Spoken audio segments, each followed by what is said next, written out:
El fruto prohibido. Génesis 2. Tomó pues Jehová Dios al hombre y lo puso en el huerto de Edén. Todavía no estaba Eva, para que lo labrara y lo guardase. Y mandó Jehová Dios al hombre diciendo: de todo árbol del huerto podrás comer, mas del árbol de la ciencia del bien y del mal no comerás, porque el día que de él comieres, ciertamente morirás. Nosotros tenemos también un fruto prohibido. El fruto prohibido son los 10 mandamientos. No debemos de comer, no debemos de andar predicando los 10 mandamientos, porque cuando hacemos eso, entonces andamos juzgando. Uno solo es el dador de la ley, y ese único es Jesús, obviamente a través de su palabra, a través del Espíritu Santo. Romanos 7.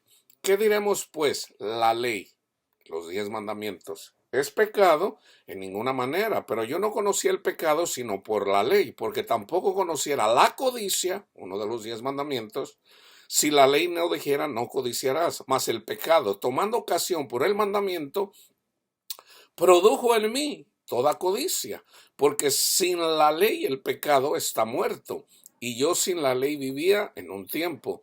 Pero venido el mandamiento, el pecado revivió y yo morí. Y hallé que el mismo mandamiento que era para vida, a mí me resultó para muerte, porque el pecado, tomando ocasión por el mandamiento, me engañó, ahí está la serpiente, ahí está Satanás, y por él me mató. De manera que la ley a la verdad es santa y el mandamiento santo, justo y bueno. Luego, lo que es bueno vino a ser muerte para mí en ninguna manera, sino que el pecado, para mostrarse pecado, produjo en mí la muerte, lo que le dijo a Adán. Le produjo la muerte por medio de lo que es bueno, a fin de que por el mandamiento el pecado llegara a ser sobremanera pecaminoso, porque sabemos que la ley es espiritual, mas yo soy carnal, vendido al pecado, porque lo que hago no lo entiendo, pues no hago lo que quiero, sino lo que aborrezco, eso hago. Y si lo que no quiero, esto hago, apruebo que la ley es buena, de manera que ya no soy yo quien hace aquello, sino el pecado que mora en mí. Y yo sé que en mí, esto es, en mi carne, no mora el bien, no mora el bien, porque el querer el bien está en mí, pero en no el hacerlo, porque no hago el bien que quiero, sino el mal que no quiero, eso hago.